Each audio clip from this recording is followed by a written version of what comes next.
Doctor Mohammad Haseeb crescent school से है। आपने तो यंग उसमें सर एक अच्छा स्कूल चला दिया, बड़ा नाम है इसका। मैंने तो काश मैं भी आपकी उम्र में कुछ पढ़ लिख लेता तो कहीं ना कहीं प्रिंसिपल बच्चों होता। का भविष्य संवार रहे हैं। अभी तो मैं 36 का हूँ, मैं 23 की उम्र में प्रिंसिपल बना हूँ। बच्चों की बात कर रही हूँ कि आप बच्चों का जो भविष्य तो सर मैं आपसे बड़ा हुआ इसका मतलब।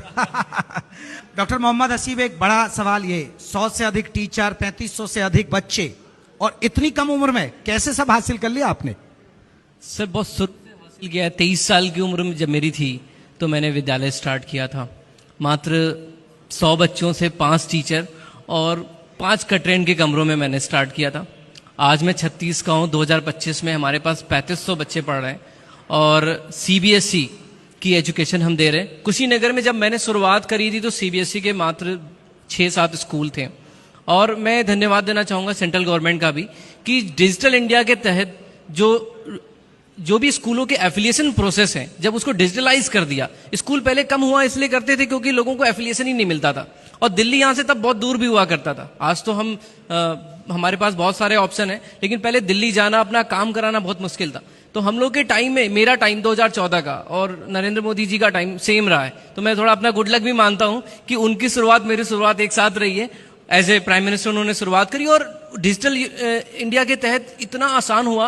मुझे कोविड में एफिलिएशन मिल गया, मतलब सारा काम जब बंद चल रहा था तो भी सीबीएसई काम कर रही थी, मुझे एफिलिएशन दी। आज मैं कुशीनगर का डिस्ट्रिक्ट कोऑर्डिनेटर भी हूँ सीबीएसई का।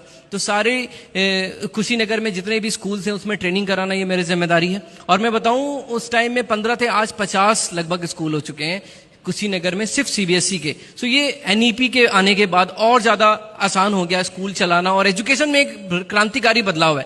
अंग्रेजों के टाइम से, मैकाले के टाइम से 2019 तक के एजुकेशन सिस्टम एक ही धरल्ले पे चला है। यही पढ़ना था, हमारे दादाजी जो पढ़े, हमारे पिताजी जो पढ़े। लेकिन 2020 में जो एनईपी आई उसने क्रांतिकारी बदलाव लाया, सिस्टम ही बदल दिया। आज नरेंद्र मोदी बात करते हैं स्किल इंडिया पे, तो वो स्किल इंडिया की पढ़ाई स्किल एजुकेशन से ही होगी। और स्किल एजुकेशन 2019 के बाद से एनईपी से आया। इससे मुझे लग रहा है कि हमारी जो कंट्री है बहुत फॉरवर्ड आगे की तरफ बढ़ रही है। आप यंग हैं और एक सोच होती है। अभी मैं बहुत सारे पेरेंट्स को देखता हूं, उनके जहन में ये होता है कि बच्चों के मतलब कि पढ़ाई के साथ साथ कुछ संस्कार भी मिले, कुछ खेलों में भी हिस्सा ले।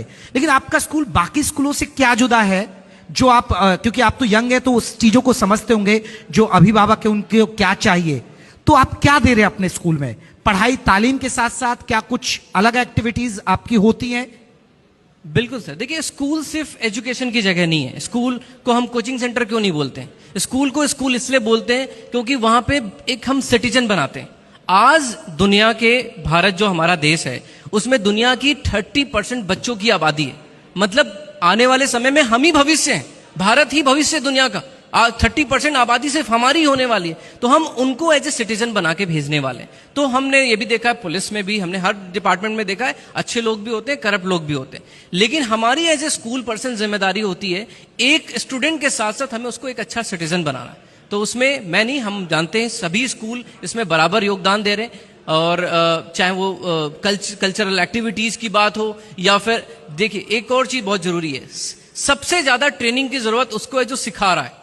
तो हमारे टीचर्स को हम लगातार ट्रेनिंग प्रोवाइड कराते हैं क्योंकि स्कूल में एजुकेशन सिस्टम बहुत बदल गया है। तो वो ट्रेंड रहें, उनको बच्चे में एजुकेशन कैसे लाना है। बहुत सारे अलग अलग तरीके के बच्चे होते हैं, कोई बहुत बोलने वाले होते हैं, कम बोलने वाले होते हैं, कोई चुप रहते हैं। उन सभी को बराबर एक प्लेटफॉर्म पे कैसे लाना, ये हमारा काम है। तो उसके लिए हम लगातार ट्रेनिंग कराते हैं जिसकी मदद से हम बच्चों में एक ग्रोथ ला सके। बिल्कुल, ये अच्छी बात है कि आप टीचर्स को भी ट्रेनिंग दे रहे हैं क्योंकि ट्रेंड बदल रहा है, उसी तरीके से एक्टिव होना भी जरूरी है बच्चों का भी। मैं आपसे डॉक्टर मोहम्मद हबीब, एक सवाल ये उठता है कि जैसे मैम का प्रोफेशन अस्पताल, तो प्राइवेट अस्पताल भैया लूटते हैं, प्राइवेट स्कूल लूटते हैं।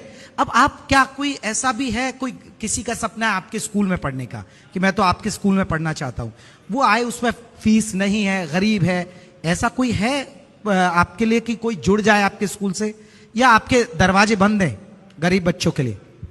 सर परसेप्शन जो भी बनता है लॉन्ग टर्म रिव्यू पे बनता है, और ये गलत बात नहीं है, सच्चाई है कि प्राइवेट स्कूल इतने महंगे हैं, खास करके जहां पर शहरों की बात करें। तो मेरे भी जो रिलेटिव्स हैं, मैं देखता हूं कि नर्सरी क्लास में बच्चा पढ़ा, साल की लाखों रुपए में फीस है। मैं आपको पहले तो अवेयर करूं कि हमारा स्कूल डिस्ट्रिक्ट में सबसे लोएस्ट फीस स्ट्रक्चर है।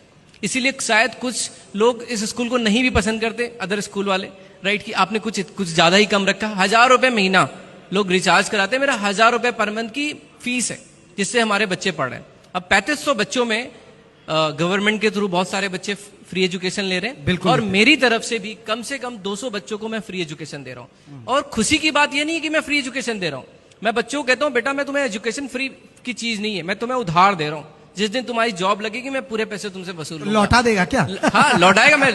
और मैं बताऊं, मेरे बच्चे बीएचयू में हैं, मेरे बच्चे डीयू में हैं, और मेरा बच्चा स्कॉलरशिप में पढ़ा हुआ आज आईआईटी में भी पढ़ाई कर रहा है। तो मुझे पूरी उम्मीद है कि वो इस विजन के साथ काम करो। और मैं ये भी शर्त रखता हूं कि जैसे ये स्कूल तुम्हारी मदद कर रहा है, क्योंकि स्कूल मेरा नहीं होता, स्कूल तो बच्चों का ही होता है, स्कूल किसी डायरेक्टर प्रिंसिपल का नहीं होता। तो ये स्कूल अगर आपकी मदद कर रहा है, तो जब ईश्वर आपको मौका दे तो आप भी दूसरे के लिए खड़े रहो, ऐसी दुनिया आगे बढ़ पाएगी। सर, अब आजकल ज्यादा बच्चे स्कूल में ही बिताते हैं वक्त, लेकिन ये जो अभी मोबाइल का, क्योंकि हर जगह जिक्र होता है, बच्चे स्क्रीन टाइम ज्यादा देखते हैं, बच्चे बिगड़ रहे हैं, उसकी सारी जिम्मेदारी पेरेंट्स पर आ जाती है। लेकिन क्या लगता है कि स्कूल में भी कुछ ऐसे ट्रेनिंग या कुछ ऐसे अवेयर किया जाना चाहिए जिससे बच्चों का स्क्रीन टाइम कम हो? क्योंकि अब अभी हमने केसेस देखे, मैं इसलिए ये सवाल कर रही हूँ क्योंकि बच्चे आक्रामक हो रहे हैं। 3-4 जगह से ऐसे केसेस आए कि 9th क्लास के बच्चे ने 10th क्लास के बच्चों को चाकू मार दिया। चाहे अहमदाबाद की बात करें, अभी गाजीपुर की बात करें, बच्चे सुसाइड कर रहे हैं। 10th, 7th, 8th क्लास के बच्चे कैसे जान रहे हैं कि सुसाइड कैसे किया जाता है? इतने केसेस आ रहे हैं, इसका क्या सॉल्यूशन होना चाहिए आपके हिसाब से? देखिए, सबसे बड़ी प्रॉब्लम क्या बदलाव जो आ गया है ना, पहले छोटे बच्चों के साथ उनके ग्रैंड पेरेंट होते थे, दादाजी, वो उनके साथ समय गुजारते थे, वो कहानियां सुनाते थे, उन कहानियों में एक मोरल एजुकेशन था। अभी दादाजी को मोबाइल ने रिप्लेस कर दिया। बच्चा घर आया, उसको दादा नहीं चाहिए, दादी नहीं चाहिए, उसको चाहिए मोबाइल फोन। तो मोबाइल फोन अपने व्यू के लालच में उनको वही दिखा रहा जो वो देखना चाहते हैं, और वो कहीं ना कहीं, आप भी अपने घरों में देखेंगे तो बच्चे बहुत ऐसी गलत चीजें भी देख रहे हैं जो उनको उस एज में नहीं देखना चाहिए। यहां पर डेफिनेटली मैं तो मानता हूं हर एक स्कूल अवेयरनेस फैला रहा है, और जो समाज में या बच्चों में गुस्सा इस टाइम बढ़ते जा रहा है, वो चिड़चिड़ापन उस मोबाइल का ही एक आफ्टर इफेक्ट है। लॉन्ग टर्म में कोई भी चीज जब एडिक्शन बनेगी, जब वो आपको नहीं मिलेगा, तो उसका आफ्टर इफेक्ट पड़ना ही है। तो मुझे लगता है कि सबसे ज्यादा जरूरत है फैमिली में बात करने की। बात करना सबसे बेहतर सोल्यूशन है। आज मम्मी पापा भी बिजी है मोबाइल में, तो बच्चा भी अपना एक सेपरेट लेकर बिजी है, फोन टैबलेट में बिजी है। तो आप बात करें, आप अपने घरों में हम लोग को एक रूल बनाना चाहिए कि हमें मोबाइल तो चलाना है, लेकिन ये जो टाइम है डिनर का, हम साथ में बैठेंगे, हम 1 घंटा फिर बात करेंगे। तो ये अपने आप में थेरेपी है। आपने तो कम उम्र में ये सब हासिल कर लिया। मेरी उम्र तक आओगे, मान लीजिए मेरी उम्र अभी तो बहुत बड़ा हूं मैं तुमसे हो सकता है 36, जब तक 43 तक आओगे तो क्या सपना है?